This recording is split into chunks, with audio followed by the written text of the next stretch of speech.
Hello, ladies and gentlemen. Welcome back to No Man's Sky on PlayStation 5. It's been a very long time since I've uploaded any footage of this because I've been busy with, trying not to die and all the other shit I do day to day. There's been quite some progress. This is my settlement. I own this town. I'm the overseer. So, oh.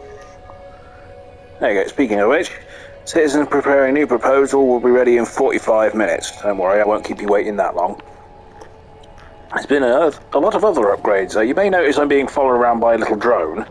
That's kind of my pet at this point. I honestly don't know how to switch it off. Here is my ship. This is the Mark II R-Wing, which is about as close as I can get.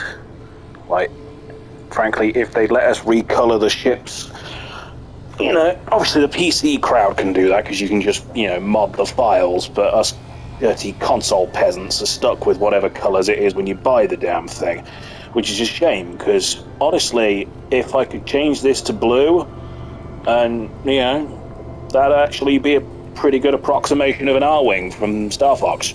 So, right. Why I'm not allowed to do that is a genuine mystery. So what's weird is that you can recolor your freighter, but not your fighter, despite the fact you're pretty much in your fighter ship all the time. So why, after all these years, that's not an option is genuinely baffling. If Hello Games could get on that, I'd bloody well appreciate it. I'm sure a lot of other players would as well, so it can't be that hard. Well, as for upgrades, made a lot of progress, as you can see. A lot of crap sitting in my inventory right now. Got a couple of extremely rare upgrades for my exosuit.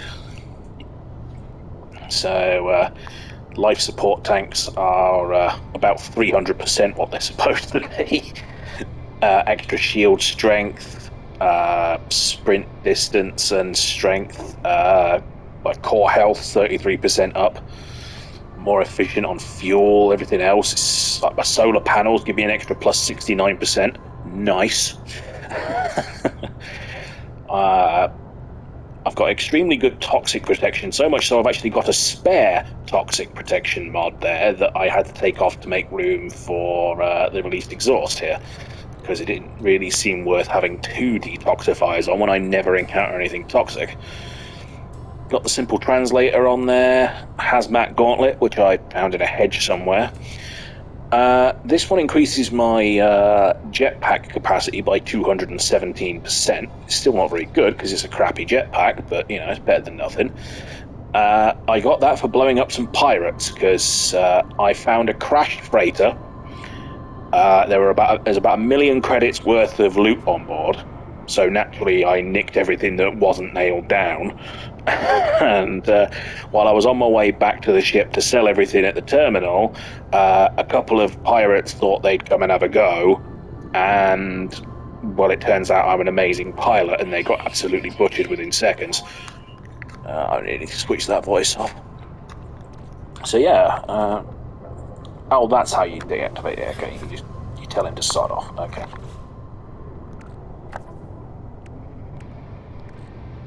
Can I not call him back? That's a problem.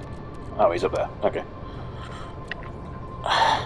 Starship, the R-Wing Mark II is pretty heavily upgraded over the original model. Better hyperdrive, better guns. There was an incident earlier on with some Sentinels, and they blew up my plasma exhaust upgrade. I dismantled it because I couldn't figure out how to repair it because I needed cadmium. It then dawned on me I have a repair kit in inventory I could have used, but I didn't think of it at the time because it's been sat there so long I forgot it existed. So now I dismantled the previous upgrade, which ironically gave me the cadmium I needed to repair it in the first place. Figure that out. And then I went to the market and bought a replacement upgrade, which is actually 2% more efficient, so it kind of worked out in the end. It just cost me 600 nanites to do it. So, I've got so many of these upgrades, I need to actually go and sell a bunch of them because they're completely pointless right now.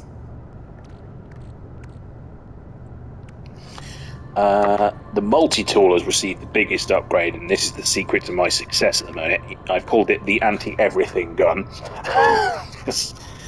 Well, I'm an idiot, basically. This cost me 5.5 million credits, but it has paid for itself already quite easily because 3 of these slots are turbocharged. So I got hold of some illicit upgrades by blowing up pirates and whatnot, because pirates are easy to attract. Excuse me one moment. You know what, I'm just going to get in the ship. Otherwise I'm going to bleed to death from radiation poisoning. Right, where was I before the computer so rudely interrupted? Yeah, because I blew up a bunch of pirates, I was farming gold in an asteroid field for an upgrade I needed for the freighter. And because I was carrying thousands upon thousands of credits worth of gold, pirates were attacking me constantly. But they're no threat because the R-Wing is a decent fighter with upgraded cannons and a missile launcher, so all I've got to do is take their shields down with the guns and then one-shot them with the rockets. You know, and I've got upgraded shields and, like I said, all the maneuverability upgrades and stuff like that, so they are no threat to me whatsoever. So I got a bunch of these upgrades, and as you can see, when they're in the supercharged slots, it's like plus 7,000% on floral analysis rewards, and another plus 7,000% on minerals, another plus 6,000% on minerals. It's like they all stack together. So like even a small plant or rock is worth about 26 grand. I average about 50,000 credits per scan now. So all I've got to do is just land on any planet of even remote interest that I haven't been to before, scan everything in sight, and I make about 1 million credits a minute.